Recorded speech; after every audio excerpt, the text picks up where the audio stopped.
Freunde, da sind wir wieder zurück hier auf meinem Kanal. Heute gibt es das Video, was ich vor einer guten Woche versprochen habe, das Vorbereitungsvideo für meine Marokko-Tour.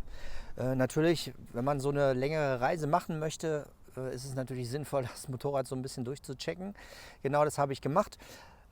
Ja, gehen wir mal kurz durch. Also natürlich habe ich die Kiste sauber gemacht, das ist ganz klar. Die hat ja jetzt im Winter so ein bisschen gelitten. Ich bin den ganzen Winter gefahren und die hat auch so ein bisschen Salz abbekommen. Also nochmal so eine richtige Reinigung gemacht. Dann natürlich Öl gewechselt, ne, Ölfilter gewechselt, Öl gewechselt. Ich habe jetzt 15W50 Shell Advance drin. Das ist ein Vollsynthetiköl. Das probiere ich jetzt mal aus. Das habe ich ganz günstig bekommen. Ja, dann haben wir die Zündkerze gewechselt. Ich habe eine Original-Zündkerze wieder eingebaut, also eine NGK. Wie gesagt, ich brauche jetzt nicht unbedingt eine Brisk-Zündkerze. Mir reicht eine Standard-Zündkerze von NGK. Das haben wir gemacht. Ja, zum Ventilspiel kann ich vielleicht noch mal sagen, das letzte Mal habe ich vor ungefähr 5000 Kilometer Ventile eingestellt und das Ventilspiel hat sich jetzt leicht vergrößert. Und ich habe es jetzt aber auch relativ knapp eingestellt, weil ich sag mal, das meiste Material hat sich jetzt schon eingearbeitet und der Motor läuft auch wunderbar ruhig und leise. Ich habe jetzt das Ventilspiel auf 0,10 und so ungefähr 0,22 im Auslass eingestellt. Also läuft wunderbar. Ja, natürlich dann die Kette gespannt, Kette sauber gemacht, alle Schrauben kontrolliert, die Speichen nochmal kontrolliert. Bremsbeläge muss ich sagen, die sind noch original. Ich habe jetzt 18.600 Kilometer und die Bremsbeläge sind immer noch gut und ich bremse ohnehin nicht allzu viel und ja, also die werden locker den Urlaub noch überstehen. Was sonst natürlich noch eine Riesenrolle spielt, sind die Reifen. Die Mitas E09 haben jetzt ungefähr 2100 Kilometer gelaufen und ja, man hätte natürlich überlegen können, für diese längere Tour jetzt die Reifen runterzuschmeißen, aber ist ja auch eine Frage des Geldes und die Mitas, denke ich, werden locker 9000 laufen und ich hoffe sogar mehr. Wir werden sehen, wie die sich schlagen, weil wir haben auch locker 6000 Kilometer Asphalt zu bewältigen und vielleicht noch um die 2000 Kilometer Offroad-Anteile. Also ich bin gespannt und ihr werdet es auf jeden Fall erfahren, wenn ich wieder zurück bin. Ja, Motorrad ist jetzt fertig. Was ich beim letzten Mal noch gesagt hatte, ich wollte euch noch mal so ein paar Sachen zeigen von meiner Ausrüstung. Ja, da könnt ihr euch so ein bisschen ein Bild machen, was ich so auf so einer Reise mitnehme. Ich fahre wirklich leicht, weil ich habe so die Erfahrung gemacht, auch in Bosnien letztes Jahr, dass es unglaublich von Vorteil ist, wenn man weniger Gewicht dabei hat. Vor allen Dingen, wenn das Motorrad umkippt oder man sich festfährt. Es ist halt ein Riesenunterschied, ob man Offroad fährt oder auf der Straße.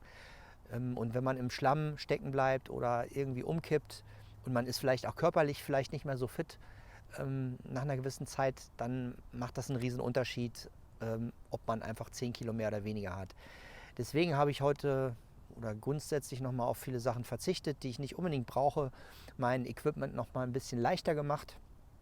Und für die Geschichte nehme ich euch jetzt mal mit. Und wir sehen uns danach nochmal am Ende. Ja, dann gucken wir uns doch mal an, was wir so mitnehmen wollen. Wie man sieht, ist das wirklich nicht allzu viel, was wir hier haben.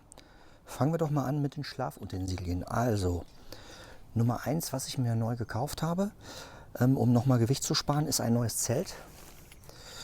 Ja, das ist hier ein ziemlich kompaktes Zelt, ein Ein-Mann-Zelt.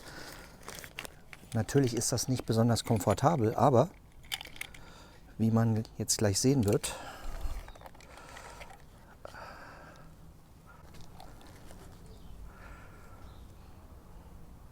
das ist hier das Gewicht von dem Zelt.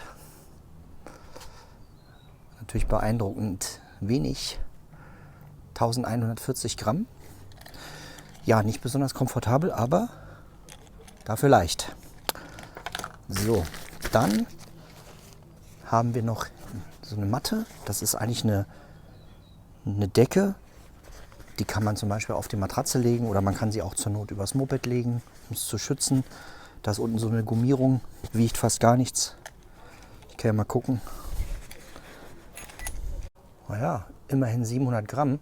Ist schon recht viel für so eine komische Decke, aber gut, etwas Komfort muss auch sein.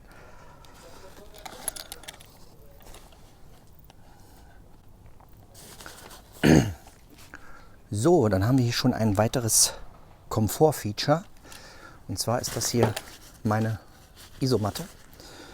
Die ist nicht ganz so leicht, aber auch nicht ganz so schwer. Das heißt, die ist selbst aufblasend, hat eine Pumpe, eine integrierte Fußpumpe. Und das ist ziemlich cool, weil dann muss man sich nicht die Lunge aus dem Leib pusten oder muss noch eine extra Luftpumpe mitnehmen dafür. Das ist ein Kompromiss aus Komfort und Gewicht. Schauen wir mal, was haben wir hier? 970 Gramm. Okay, nicht besonders leicht, aber dafür komfortabel. Das ist der Kompromiss.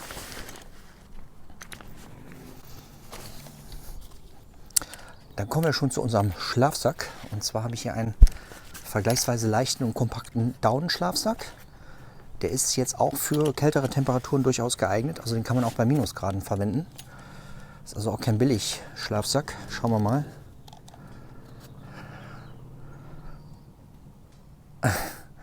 Ja, man sieht hier, der wiegt 1,4 Kilogramm. Also ist der sogar leichter, beziehungsweise der ist sogar schwerer als mein Zelt. Aber gut. Schlafsack ist wichtig, aber daran sieht man einfach auch nur, wie leicht mein Zelt ist. Gut. So, dann kommen wir mal jetzt zu den Sachen, die wir jetzt nicht unbedingt wiegen müssen, weil, ja, auf die können wir nicht verzichten. Und zwar haben wir hier einmal eine Regenjacke, ganz leicht, und eine Regenhose, auch ganz leicht. Ich bin ja auch mit meinen Klamotten auf Ultralight unterwegs. Das heißt keine schwere Enduro-Jacke, sondern nur leichtes Jersey, so ein Panzerhemd, was ich drunter ziehe und eine relativ leichte Enduro-Hose. Und falls es wirklich mal kalt wird, habe ich noch eine Softshell-Jacke und kann auch, wenn es wirklich noch mal richtig kühl werden sollte, habe ich die Regenjacke, die einmal vor Regen schützt und natürlich auch vor Kälte und Wind. So, das nächste ist hier so ein kleines First Aid Kit. Ja, das Ding ist jetzt nicht so ganz, nicht komplett voll. Da können wir sogar noch ein bisschen was reinmachen, vielleicht ein paar Tabletten oder so. Aber ich denke, mein First Aid Kit, wenn man alleine unterwegs ist, macht schon Sinn. Ja, dann kommen wir jetzt mal zu den kleinen Utensilien. Also, wir haben hier einmal so eine kleine Box mit ganz unterschiedlichen Dingen. Ja, im Wesentlichen sind das hier Sonnenbrillen, eine Sonnenbrille, eine Lesebrille, ja, Zahnpasta, kleine Packung reicht völlig, Duschgel, kleine Probierpackung von DM. Dann haben wir hier so eine Mischung aus Spülmittel und Wasser. Das kann man auch zum Reifenwechseln benutzen. Ja, Handcreme. Nivea-Creme muss ich mal sehen. Vielleicht kann ich die Nivea eigentlich auch weglassen, wenn ich die Handcreme habe. Eine kleine Haarbürste. Und noch eine ganz witzige Geschichte. Ich habe hier eine normale Zahnbürste und die habe ich hinten ein bisschen abgekniffen, damit die, also nicht wegen dem Gewicht, aber damit die ein bisschen kompakter ist. Ja. Dann haben wir Folgendes noch, Tabletten, ne? Also Paracetamol und vor allen Dingen Ibuprofen für den Fall, dass man sich verletzt und trotzdem weiterfahren kann. Ja, und natürlich Feuerzeug. Davon habe ich 2 Stück, um Lagerfeuer zu machen für unterwegs. Und wenn man lange Haare hat, dann braucht man halt auch noch Haargummis. Da nehme ich vielleicht 2, 3 Reserve mit. Gut, das war's hier schon. Ja, dann haben wir hier die nächste Packung. Das sind schon so ein paar, ja, ich habe hier einmal diesen Jakobs-Kaffee 3 in 1. Das ist ganz cool. Ich trinke ja meinen Kaffee immer mit Zucker und Milch. Aber Milch und Zucker extra mitnehmen ist wieder Gewicht und Volumen. Und ich habe hier die 3 in 1 Kaffeeteile, die habe ich in Holland schon mal benutzt auf dem TED. Funktioniert gut, schmeckt relativ vernünftig und nimmt wenig Platz weg. Davon nehme ich mal 2 Packungen mit, also 20 Stück. Und dann haben wir noch einmal 2 Packungen Feuchttücher, die reichen einmal, ja, um sich zu waschen oder irgendwie sauber zu machen und natürlich auch, um auf Toilette zu gehen, wenn das mal nötig sein sollte. Gut, dann sind wir jetzt schon bei einem weiteren Punkt hier. Die kleine Box sind nochmal Ersatzteile oder Dinge fürs Motorrad. Einmal habe ich hier von Eastbound Montierhebel. Die sind mega cool. Die kann man hier zusammenstecken Ne? Da gibt es 2 Hebel von, die man hier mit diesen O-Ringen zusammenstecken kann. Und was hier auch noch im Set dabei ist, ist hier dieses Teil. Damit kann man den Reifen im Felgenbett halten, hinten. Also super Teile. Ich hoffe, ich brauche sie nicht, aber wenn, dann habe ich sie dabei.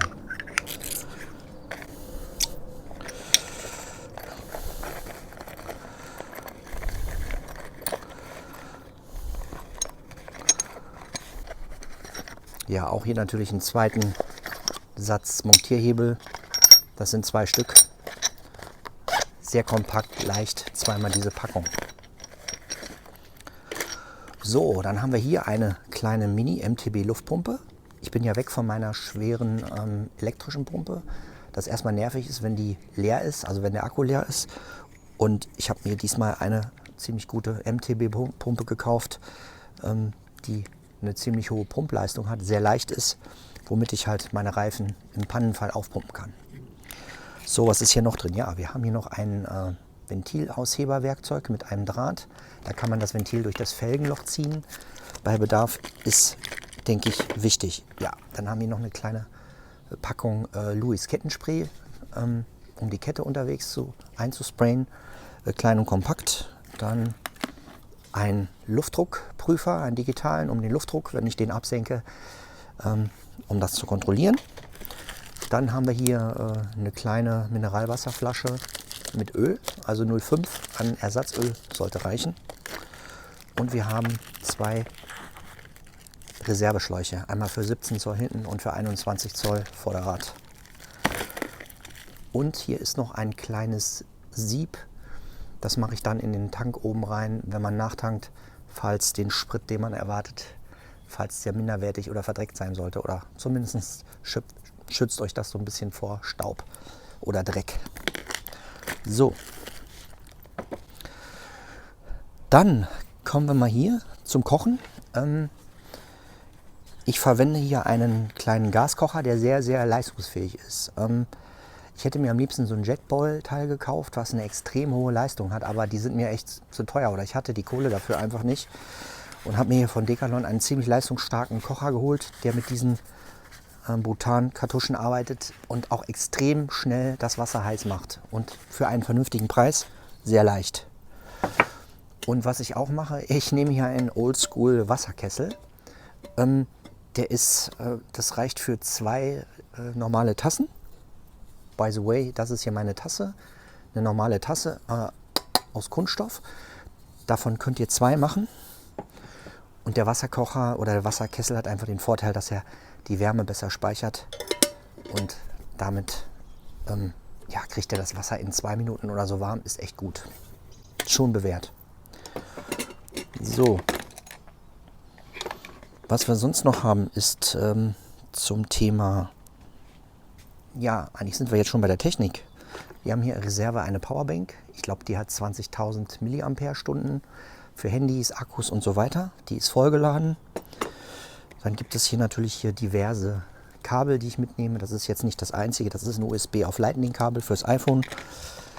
Dann nehme ich auf jeden Fall 2 Ladestecker mit, Netzteile, weil ich auch verschiedene Sachen vielleicht gleichzeitig laden muss in kürzerer Zeit. Einmal hier mit USB-Anschlüssen, Mini-USB und auch USB-C für die Action Cam zum Beispiel oder halt auch für die DJI-Drohnen-Akkus. So, dann haben wir hier einmal die Drohnengeschichten, einmal die Fernbedienung von DJI und das Dreierpack mit Akkus. 3 Akkus sollten hoffentlich reichen. Und die Drohne. Ultraleicht, DJI Mini 2 SE, funktioniert ganz gut, hat zwar keine Hinderniserkennung, aber dafür, die Hinderniserkennung macht sowieso nur Probleme bei den DJI-Drohnen und da kann man sich nicht wirklich drauf verlassen und ich fliege die mit GPS-Signal, hat sich schon bewährt. Einmal in Bosnien und auch schon in Holland habe ich die schon mal benutzt. So, dann haben wir hier noch eine kleine Packung mit ND-Filtern, die kann man einfach verwenden, wenn es draußen zu hell ist, kann man damit die Belichtungszeit der Drohnenkamera verändern. Und diese Packung benutze ich auch, um SD-Karten sicher zu transportieren. Thema SD-Karten. Ich habe insgesamt, glaube ich, mindestens 4 SD-Karten. Eine in der Action Cam. Ja, also hier einmal die DJI Action 2 Action Cam, die ich verwende. Die hat eine SD-Karte drin, 128 Gigabyte. Hier in der Drohne ist schon eine drin. Und ich habe hier noch 2 in Reserve, ne, damit ich auch genug Material auf den vielleicht sogar 4 Wochen mitnehmen kann oder aufnehmen kann. So, dann haben wir hier noch, das ist jetzt mein mobiles Mikrofon von DJI. DJI Mic funktioniert gut, habe ich erst vor ein paar Wochen gekauft. Seht ihr auch hier, habe ich dran. Und ja, das ist die kleine Packung, falls ich unterwegs Videos machen will. Da ist noch ein Zusatzmikro dran, womit ich vielleicht auch während der Fahrt Ton aufzeichnen kann. So, dann haben wir noch hier, das ist relativ neu, habe ich gedacht, wir machen das dieses Jahr mal, kaufe ich mir ein sogenanntes Multitool. Da sind halt die üblichen Sachen drin, Schraubenzieher, eine kleine Säge, ein Messer, eine Zange und so weiter. Und was auch ganz cool ist, da ist ein kleiner Bitsatz dabei mit Imbusbits, den werde ich an meinen Gürtel packen. Ja, was haben wir hier noch? Noch eine Kleinigkeit, Ersatzstrick, das sind 5 Meter Cord. Damit kann man zum Beispiel Wäsche aufhängen, wenn man wäscht oder auch mal eine Plane abspannen oder so. Schadet nicht. Ach so, apropos Cord. Das ist vielleicht auch noch eine interessante Geschichte für euch, inhaltlich. Das ist hier mein Rescue Kit, das habe ich noch gar nicht gewogen. Und zwar, das ist ein sogenanntes Motorcycle Rescue Kit, was ich selber gebaut habe oder mir selbst zusammengebaut habe. Das wiegt, Moment, das wiegt 1,4 Kilogramm. Und das ist jetzt nochmal leichter als das Rescue Kit, was ich zum Beispiel in Bosnien mit hatte. Und zwar das Rescue Kit enthält 100 Meter Militärstandard Paracord. Das habe ich mir zusammengestellt mit 2 Blockrollensätzen. Vielleicht mache ich irgendwann noch mal ein Video zum Thema, wie man das benutzt. Und zwar habe ich hier sind so 3er Blockrollen aus dem Yachting-Bereich, womit man einen mindestens 6:1 Zugvorteil erwirken kann. Und kann damit sein Motorrad irgendwo aus dem Schlamm rausziehen oder wenn das mal irgendwo runtergestürzt sein sollte. Oder ich hoffe auch, das funktioniert, mich selbst da rauszuziehen. Und hier ist so ein Holzklotz habe ich angefertigt, wo man halt die 100 Meter Paracord mit einer Bruchlast von 250 Kilogramm aufgewickelt hat. Ne? Das habe ich im Live noch nicht eingesetzt. Ich hatte letztes Jahr ein ziemlich fettes Seil mit, aber das war viel zu schwer, hatte zu viel Reibung. Und das ist eine Notfallmaßnahme. Wahrscheinlich brauche ich das in Marokko nicht, weil ich glaube nicht, dass wir da irgendwelche ganz, ganz kritischen Situationen haben. Aber ich nehme es trotzdem mal mit, weil wenn man alleine unterwegs ist, ist das schon nicht so schlecht, ein Ersatzseil dabei zu haben. Und hier nochmal deutlich leichter. Letztes Jahr hatte ich so ein Teil, das wog 2,5 Kilo. Ne? Und dieses Kit jetzt hier, was ich mir selber zusammengebaut habe, wie gesagt, ist deutlich leichter als das alte. So, kommen wir nochmal zurück zu den technischen Sachen. Hatte ich ja bei meinem Modifikationsvideo schon gesagt. Ich habe mir hier von GoPro so ein Extension gekauft, also so einen kleinen Carbonarm, um nochmal andere Kamerawinkel aufnehmen zu können.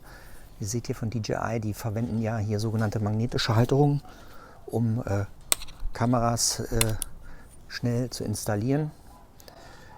Und da kann ich halt verschiedene Kamerawinkel benutzen. Ja, wir werden natürlich sehen, ob das Ding was taugt. Ich finde, das hätten sie irgendwie ein bisschen besser machen können. Aber ich muss mal sehen, das mache ich jetzt die Tage. Das Teil am Motorrad montieren und mal ein paar Kamerawinkel ausprobieren. Ja, hier, meine DJI-Kamera habe ich vorhin schon mal gezeigt. Gut. So, was haben wir sonst noch? Ja, sonst nehme ich noch oldschool eine Karte mit, eine Marokko-Karte, 1:1 Million oder 1:900.000. Da kann man noch mal was nachgucken oder kann auch Routen einzeichnen. Ja, also das nehme ich noch mit. Ansonsten haben wir noch mal einen Ersatzspanngurt, der reicht normalerweise aus, weil ich verwende ja ein sogenanntes Gepäcknetz, was mega praktisch ist. Wie mein Gepäck dann am Motorrad festgezurrt wird, das zeige ich euch dann noch, wenn ich die Sachen montiert habe. Gepäcknetz reicht eigentlich völlig aus, um das Gepäck zu sichern. Ja, und hier noch was. Ich habe hier verschiedene kleine Tüten. Einmal, das ist ja einfach ein Einkaufsbeutel, der reicht, den habe ich jetzt noch nicht voll gemacht, aber der reicht vollkommen aus für meine Klamotten, also Unterwäsche, ein paar Ersatzstrümpfe, ein T-Shirt. Und was auch noch ganz witzig ist, ich verwende Wasserschuhe als Reserve, also als Ersatzschuhe. Die sind ultra kompakt, die kommen da auch noch rein, weil Turnschuhe sind schon zu fett und die Wasserschuhe sind extrem kompakt und mit denen kann man durchaus auch mal rumlaufen. Da brauche ich keine fetten Schuhe, die zusätzlich Gewicht wiegen. Das übrigens ist mein Handtuch. Das reicht. Also ich fahre sowieso dahin, wo es warm ist. Hatte das auch in Bosnien dabei, hat auch gereicht. Also das kann man schnell aufhängen zum Abtrocknen. Wenn man mal in den Fluss springt oder so, kann man das benutzen, reicht vollkommen aus. Also weniger ist eben mehr manchmal oder meistens. Gut, dann kommen wir jetzt mal zu den Sachen, wo ich ja, dieses ganze Zeug einpacke. So, Nummer 1 sind hier diese Packtaschen. Das sind Kappa Rambler Taschen mit jeweils 14 Litern. Und die reichen vollkommen aus, haben sich in Bosnien schon bei der Rallye bewährt, auch unter extremen Bedingungen, also absolut rüttelfest. Und haben hier diese Adapterplatten, die ich hier angeschraubt habe, die es einfach ermöglichen, jede Tasche zu benutzen, auch theoretisch Koffer.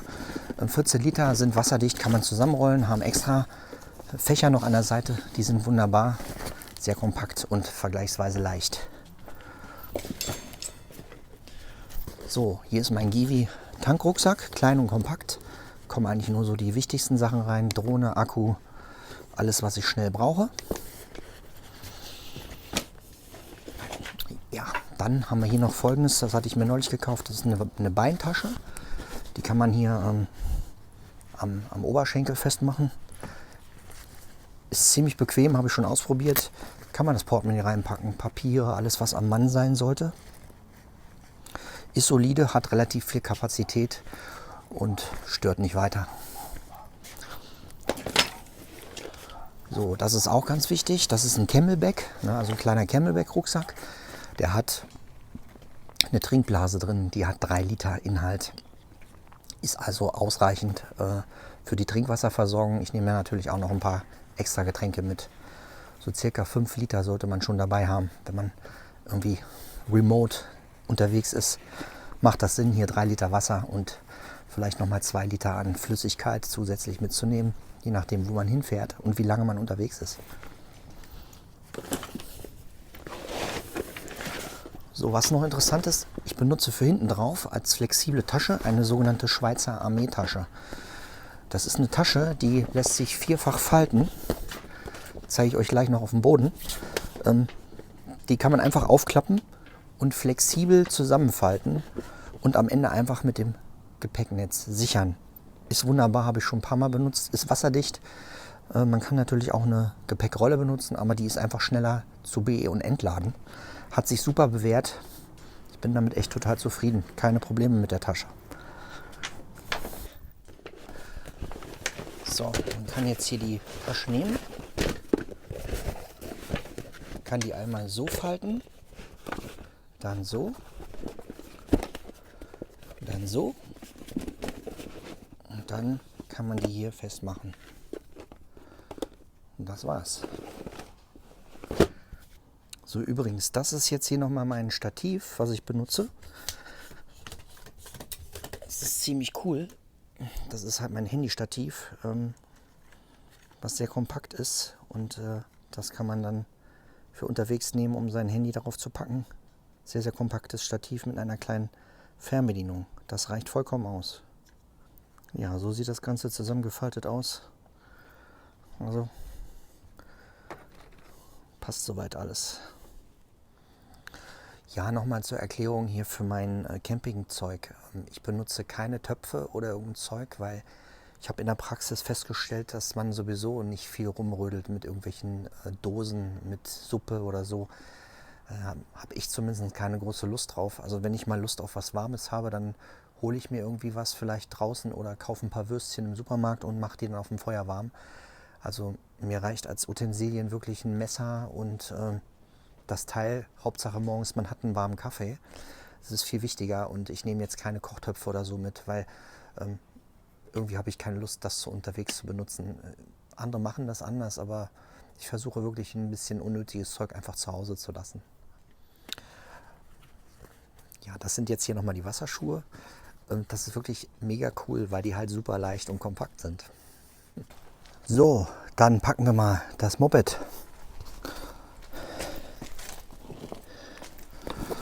Tasche Nummer 1.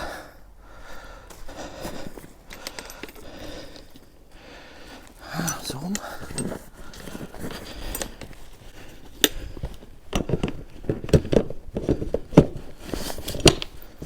Zack.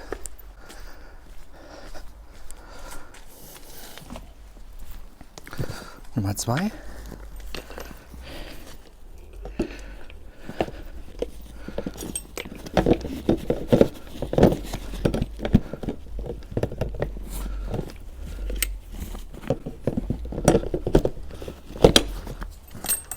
So.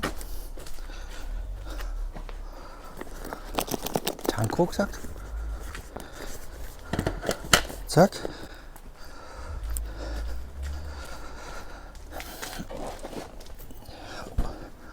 Und die Schweizer Armeetasche kommt dann hier drauf. Und dann wird das Ganze festgezurrt, kurz mit dem Gepäcknetz. Das war's.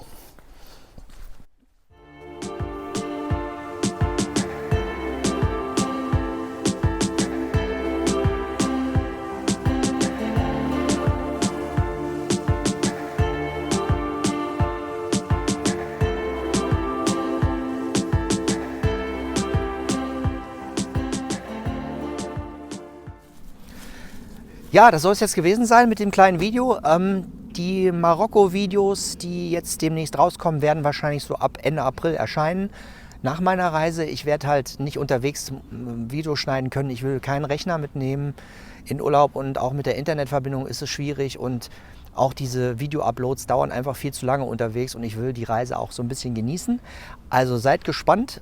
Ende April kommen die ersten Videos raus und drückt mir die Daumen, dass alles gut geht. Bis später.